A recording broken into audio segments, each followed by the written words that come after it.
on, you bastard! Brought to you by supporters who probably have better taste than this schmuck.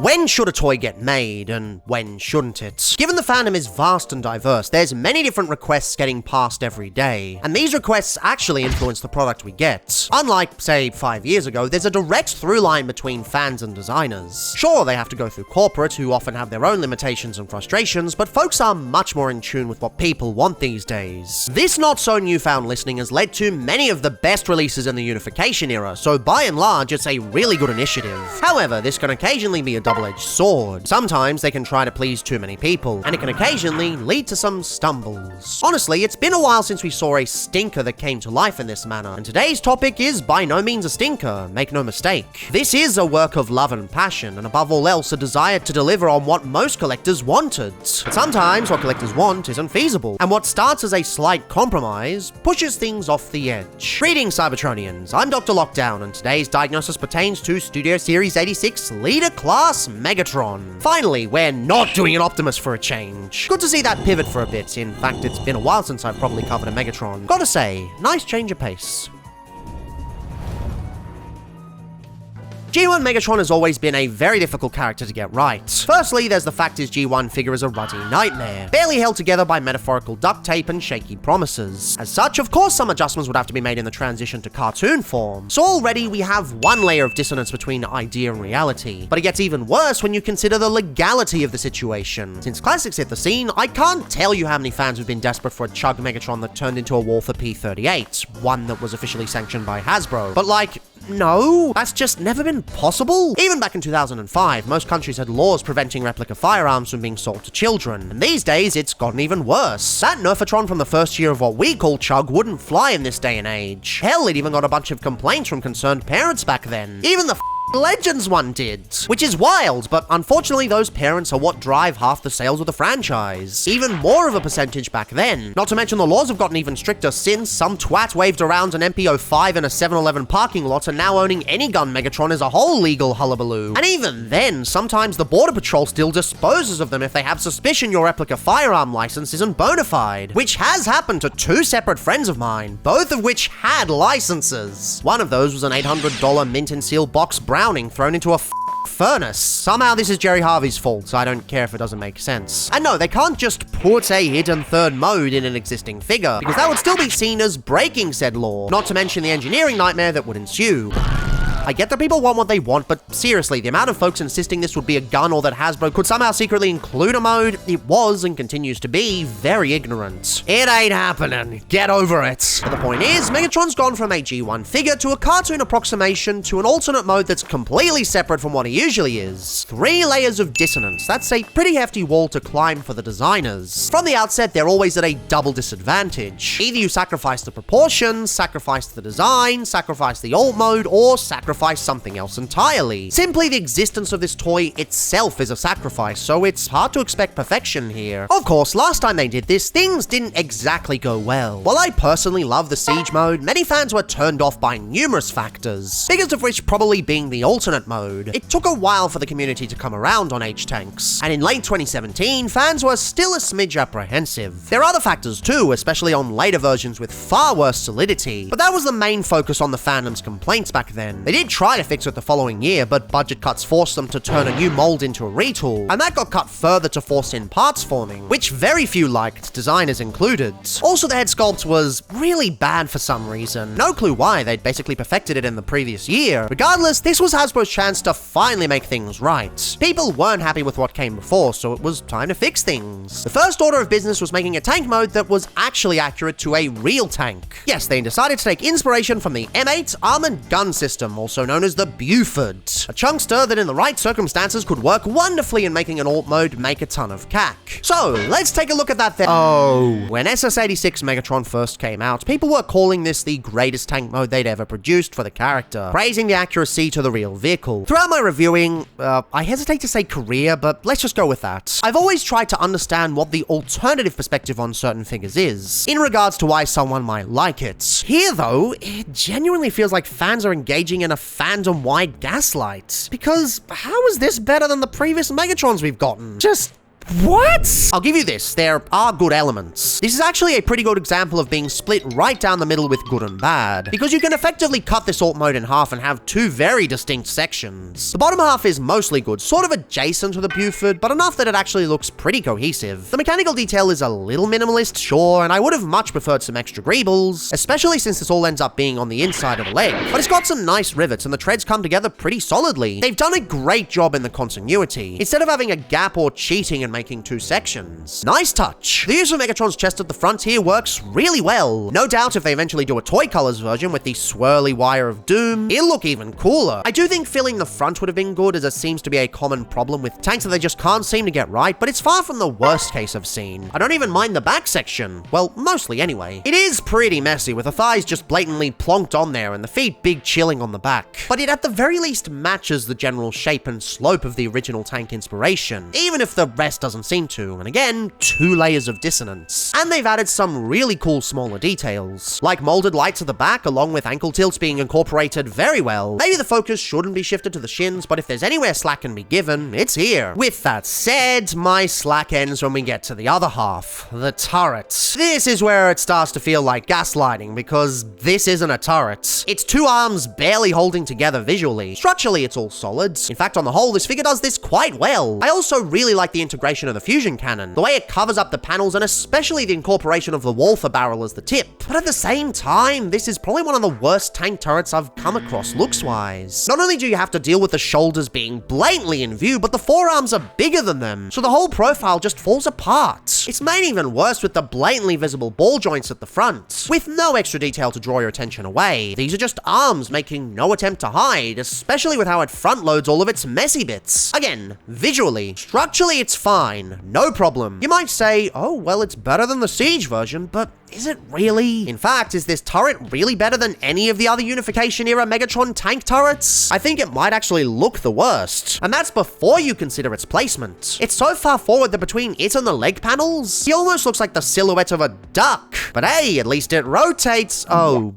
well, shit. Look, if this turret looked any better, I'd be a lot more lenient. This isn't my first rodeo with Megatrons and weird rotations, but combined with everything else, it just looks so incredibly ugly. Especially off the back of previous versions doing this fine, I'm just confused. Some turrets actually make this style work too, like the Impactor molds. But this doesn't even try to do that because it's just so far forward. It's just an unholy mishmash of issues that make half the tank look so awful. It's just far enough away from what a tank is supposed to look like that it makes you unable to focus on any one point. Like, imagine if Cybertron.com changed their website so all the fonts looked awful and readability was thrown out the window. You call that website shit, right? Nobody on staff would do that because the idea is basically a death sentence to its relevance. And it's a real shame because there are parts that work fantastically. It's dense, well-engineered, and reasonably sculpted. The wheel hiding is also a thing of beauty, kind of silly at first glance, but a great way to distribute the weight. But I'ma be real, I think they kind of got the priorities wrong with the tank. I've messed with jank tanks before and given them much more leeway. The difference was in which part they compromised. Most examples that have done better have had messier bottoms and more refined tops. Titles of someone's sex tape, I'm aware, but it makes sense. The turret is where most of the focus is going to be, so when you reverse that, it just doesn't seem to work. This isn't the only issue I take with this design. Honestly, the shade of grey looks a bit plain to me, though I understand the desire to be screen accurate. But even then, that just doesn't compare to this. But I have to reiterate, the bottom half is wonderful, deco issues aside. As such, it ends up balancing itself out into a tank mode that's fine. In fairness, this does make a lot of sense. Although I personally feel the priorities of the tank mode have been flipped, again, 3 layers of dissonance. There's a lot this thing is trying to juggle, just like every Tankatron in the past. It does confuse me though, with people insisting this is the best tank mode he's gotten. Like, no. Solidity and accuracy are the 2 big identifiers people point to, but the latter goes out the window when the turret enters the game, and the former wasn't ever really an issue. 86 is no more or less solid than the Siege version, and that one had the benefit of actually looking more cohesive all around. And Earthrise was even more solid afterwards, though such relied on more extensive extensive parts forming. Sure, later versions took a big fat dookie on it, but that doesn't negate what came before. I honestly believe that due to people's perceived accuracy to a real tank mode, and the priorities for the robot mode, people are convinced the Siege version was far messier than it actually was. Sure, in its original deco it looked kinda blech, but that was one deco out of several, and arguably this deco doesn't look much better with how plain it is. Again, I don't want to seem like I'm dunking on this as the worst tank mode I've ever come across. It's just immensely overhyped from my perspective at least. And it's a real shame. With a few minor adjustments, this could have been amazing. Hell, just reorient the shoulder joints so the turret sits further back. That choice alone could have saved this. But alas, ultimately all we're left with is disappointment. Not a massive one, really only a slight one. Think of it as having your child bring in a C+ after a weekend of playing video games instead of studying. It's not a terrible score, but you know they could do better. Now, one thing I will not criticize about this figure at all is the transformation. It's honestly quite brilliant. This figure does have a lot of faults, but the conversion just flat out ain't one of them. It's clever, and while it's got a lot of ideas that have been used before, they work in really interesting ways. Also, yes, for the first time in God knows how long, my nails are completely straight and icky. Didn't have time to do them because I'm going to Germany in a couple of days. Whoop-de-doo. We gotta do what we gotta do, so you're gonna have to deal with this shit. Sorry. But yeah, some people are calling this the best 86 transformation they've ever done, and they're almost right. I'd still say Optimus Prime is a little better, but he's very good. I really, really love the fusion cannon integration with the way that it actually covers up the hinges at the back. It's unfortunate that those hinges cause a lot of problems in the robot mode, but you know, that panel usage is quite lovely. The rest of it, of course, goes really lovely. It's actually done by Yuya Onishi, a designer who's done some really ambitious pieces in the past, and that does put a lot of this stuff into perspective. He isn't devoid of blunders, but he's done some quite good stuff. Anywho, enough waffling. You want to separate the arms like so, untab the feet from the back here, bring up the toes like so. The turret will disengage from the thighs, which will pull down like that, and we'll do the rest later. Separate these giant leg panels. You take this section here and bring it down. That will give you enough clearance to open up this panel. Fold in the front of the tank. That's actually a step I forgot when I first messed with this. When I was first going to tank mode, I just could not get it to line up right, and it turns out there was this entire piece hidden in there. That's actually really cool. But anyway, that will allow you to do this transformation step, which has been used many times before, but even today, I still love it. Then this back part will clip into there, nice and solidly, and you can bring the whole leg module together there, with the ankle coming out, and this double hinge going over the top. And of course, the second side is the same.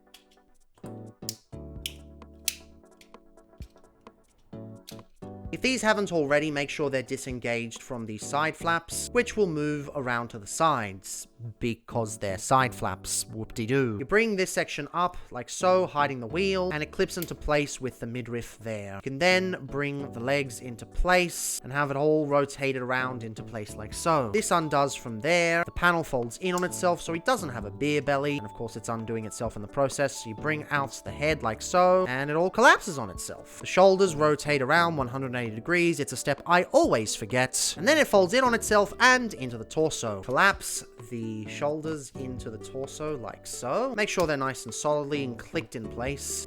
There we go. And then you bring the arms into place. To finish things off, you want to open up these panels here, rotate this whole thing 180 degrees, bring the fist out, and collapse it all again. I do kind of like the way it works. It is rather nice, but at the same time, it causes a lot of problems in both modes, so I'm not sure it's really worth it. Still, Onishi is nothing if not bold in a lot of his designs, so this more than makes sense here. Last but not least, you take this panel and it folds on its double hinge to cover up that panel there. Nice and clickety. Remove the Walther stock like that. That goes into the back and rotates up. I don't actually mind this form of parts forming. Because it becomes part of the weapon, I think it's actually kind of cool. And last but not least, you plug the fusion cannon in there, and it is sort of backwards. I feel it's a bit weird, but I'll discuss that some more later, and I don't think it's that big of a deal anyway. So yeah, I think it's a pretty damn good transformation that's probably the best part of this figure. Honestly, f the tank mode, f the robot mode, the transformation is where it's at. And I know that's not what anyone is buying this for. Most people are buying this for accuracy. Oh, he's the G1 version. But no, I genuinely do think this does this element the best. Now, is that enough to save this figure? Well, that'll depend on the person. For me, I don't really think so. But I do have to give credit where it is due. This is one fantastic transformation. In robot mode, people have once again been calling this the best G1 Megatron they've ever done. And I mean, how could they not? It's incredibly well built, remarkably sculpted, painted reasonably well, and not just articulated excellently, but also with an attention to each joint, so that they feel perfectly tight and buttery smooth. You really feel the leader budget oozing out of this thing. While it doesn't have the size of many figures, it most certainly has the build and presence of one. This has the makings of a landmark release that reshapes SS86 for years to come, or I guess SS84, since that might be the future instead, because heaven forbid we ever take a break from G1. And yet, again, there's just a few small elements that lessen him. Little things that bring the whole design down to one that's just fine. Not bad, and certainly not terrible, just fine. The head sculpt is almost there. The face is honestly right on the money, with its sharp angles, furrowed brow, and grimace. Adorned by a monolithic forehead, from front on, he both looks and feels like he jumped off the screen. But rotate it slightly to the side, and that illusion sort of shatters. This thing is just way too flat, less so in the face, though that is a bit iffy. More so in the bucket helmet, it just doesn't taper off enough, making the proportions from any other angle seem weird. It's actually a similar issue to what the core class had, though that was able to get away with it by virtue of being, you know, blown up to a leader. It just doesn't particularly work. Thankfully, it sits atop a monolithic chest plate. Nice and simple, no unnecessary frills, it just works. Adorned with a nice, crisp, and well-aligned for once Decepticon symbol, is just about ready for anything except being thrown off a bridge. With the midriff, I was initially apprehensive about the slides being sloped so much. Usually I'm more used to having a step between the pecs and the midriff, so this did take a bit of adjusting. Turns out this is actually more accurate to his depiction in the movie as well as half the cartoon, given it flips and flops a lot more. Fortunately, they go quite hard with the red zones. Crisply painted and wonderfully vibrant. In fact, all the shades on the midriff are wonderfully vibrant, including the two hardest colors to do on a figure, which is quite nice. Weird that the fusion cannon goes a bit lazy with its red though, quite sloppy, which doesn't line up with the rest of the applications at all. Thankfully, it's minuscule, so you can easily ignore it. Now, the legs, they take a bit of getting used to. I wouldn't call them bad per se, but I can definitely see where the problems start to arise. The waist section is almost comically wide, but again, that's the screen model. Dude's got a massive diaper, don't judge. Thighs are right on the money, though they're not quite as seductive as the Masterpiece designers would have liked. Still, for the way the transformations work, these do quite well, especially with their reserved yet purposeful mechanical detail. In fact, overall, the design is quite nice. They're significantly less greebling than usual, even less than most other 86 figures. But whenever something does show up, it has purpose and adds just enough breakup to keep away the boredom. It comes to life the most in the shins, but that segues into the main, I don't want to say issue, but definitely design quirk. And no, I don't mean the color choice. This was a massive controversy when the figure was released. Were they gray? Were they blue? Were they fuchsia? Okay, maybe not that last one, but whatever they are, they're really not accurate to any rendition of the Sunbow model. They're sort of a bluish dark gray, and it can look wildly different depending on what light you put it under. This is the complaint most folks have, but for me,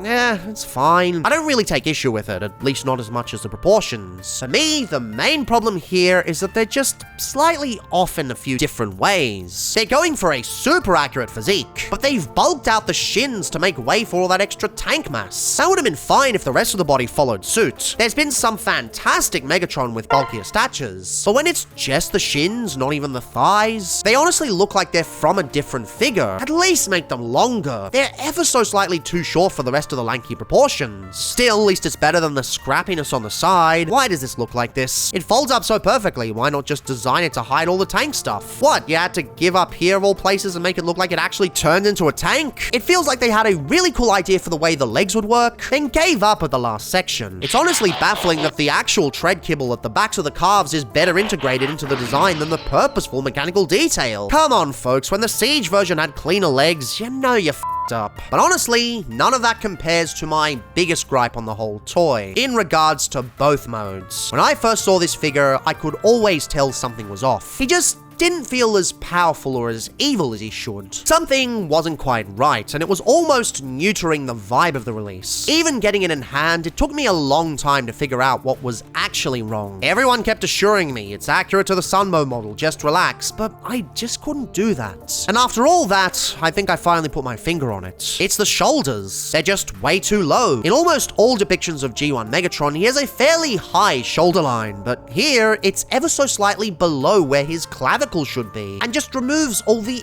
edge from his design. The rest of the arms are done exceptionally well with their mechanical detail and proportions, as you'd hope given they've practically sacrificed the entire turrets. But this one small change honestly ruins it for me. I know it's inconsequential, but it just doesn't play into the vibe of this design at all. And the worst part, I don't know how to fix this without redoing these from scratch. The problem is baked into the very DNA, fundamentally interlinked with how the hinges function. Due to how the butterfly joints and the turret work, there's essentially no way to make these higher aside from hinging them further down and making it clash into the next section. And after SS102, we really don't want that. I realize that it might be a little judgmental to hyperfixate on one part of the figure because there's so much else this does right. But if anything, seeing how everything else works, it just makes me more frustrated. Because there's a brilliant figure hidden underneath. For instance, as said earlier, the articulation is to die for. Not only does it have everything you could want at a base level, and not only does it offer some cracking extras like foot pivots and butterfly joints, double butterflies if you untab the torso section, but every joint is probably the most precisely calculated I've felt in a very long time. I can't remember the last time I took a look at a figure where every joint felt as smooth as this. I mean, I guess there's last review subjects with Star Convoy, but that was a completely different case with all the ratchets on show. Point is, it poses amazingly, but what good is that posing when the silhouette betrays it? Again, I don't hate this robot by any means. It's just, knowing what it could have been capable of, I can't help but feel a wave of disappointment over the whole thing. At least the accessories are pretty cool. Of course, as many predicted, he comes with a shrunken down copy of himself in Warfare P38 mode. Although my copy is sadly a bit scuffed with the QC, missing some paint on the right side, it's a lovely piece. The gunmetal really helps bring it to life, and it's just the right length to feel neither truncated nor Sakura-gummied. They even hide the storage tab at the top very well. Looks pretty cohesive. Will say though, to compensate for the trigger finger, they have made the fingers ridiculously long. I get why, but I reckon Prime did it better. Still, not really that big an issue. And of course, he also comes with his laser sword that uses lightsaber sound effects for some reason. Hooray for stock sound libraries. Really dig the color separation on this thing. Both shades of purple are gorgeous, and it really helps differentiate from the crossguard. Both of these also store on the backpack using dedicated ports and slots, alongside the scope from vehicle mode. And for the four of y'all asking, no, the barrel is not the same as Megatronus's. They're entirely different. My guess is it's a callback to the G1 Megatron design, given this was canonically the precursor to Megatron or something. I don't know, it's a design trope they share, but they don't share any parts. For the 2.5 people left who still think 86 Megatron is a retool of Age of the Primes I've Fallen and I Can't Get Up, they aren't. They never were. Oh, and I guess the fusion cannon also counts as an accessory. It's not ideal. The proportions are very back heavy on this to make way for where the gap filler fits in tank mode. I don't hate it as much as I do the shoulders, but it definitely could have been a lot better. I mean, Siege already did this fine on a Voyager budget. It's not that hard. Speaking of, you can actually use that or the Earthrise cannon here, and they work pretty well. Yes, that's a reason not to sell off the old version, aside from being better IMO. Now, one thing that many people will of course consider a benefit is his size. He is, by design, perfectly in scale with SS8631 Optimus Prime, back when they still had those awesome code numbers. I miss those. I do not consider sizing to be a positive nor a negative. To me, it's simply a neutral choice. It does highlight the fandom criticism I've always had though, since I started collecting no less. This appears to be a classic case of scale dictating all else. So often fans insist on worshipping worst figures that happen to me in scale over better ones that are slightly outside what they're looking for. While it's more prevalent in third party, where brilliant figures often get overlooked because they're too big or too small, it does occasionally apply to chug figures, and this very much does fall into that. A big reason people are dunking on the Siege mold more now is because he is no longer in scale with the primary G1 Optimus Prime, at the forefront of many collections. It's also the reason many passed on the New Age version, where that was a victim of circumstance more than anything. Turns out it takes a long time to design figures with this complexity, and it just so happened Earthrise Prime was deemed obsolete by the fandom at large when it finally dropped. So yes, this does scale with SS86 Optimus Prime, but is that really the only factor that should determine whether you buy it? Yes, according to the vast majority of the fandom, absolutely, because scale and accuracy reign supreme and all my criticisms mean jack shit.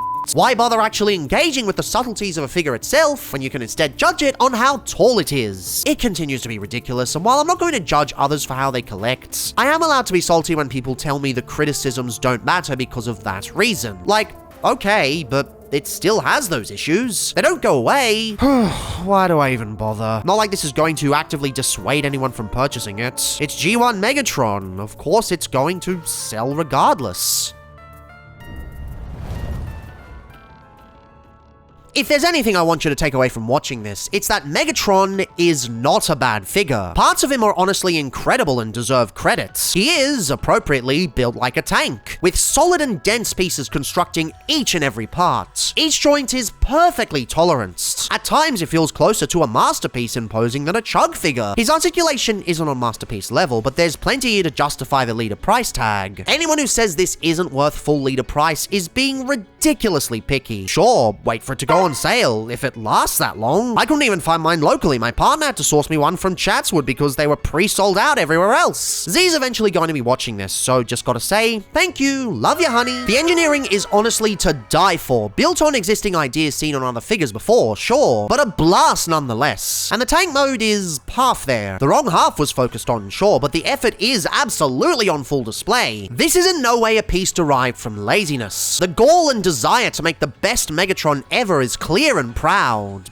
but this Megatron simply isn't. The faults are few, but they carry a big impact. The turret ruins the tank mode, and the shoulders drastically diminish the silhouette of the robot. Two small but near catastrophic decisions. They affect the outcome more than one realizes, and ultimately, it all just cancels itself out into a figure that's just fine. If you want a G1 Megatron, he's perfectly serviceable, but if you want the definitive article, he's not going to have you covered. Legitimately, I still think the Siege Netflix rendition has him beat, even without toy hacks. Although a simpler beast, it's much more solid in both modes, and has far more effective proportions. And honestly, that saddens me. After seeing the lengths they went to with Optimus Prime and seeing the potential here, it's a smidge frustrating they didn't meet that potential. That's what this figure is in a nutshell. It's not wasted potential, but definitely potential that wasn't met. And while that's certainly better than so many SS86 figures that have come before him, I can't help but wish better for the leader of the Decepticons. But as always, fan and public consciousness is a conversation, so drop your thoughts on the outlook of this figure below. Do you think it's perfect and has no notes? Is it completely not your thing and hasn't sparked your interest? Are there any other G1 Megatrons you feel do this better? And as always, remember, there's a context for everything. Till next time!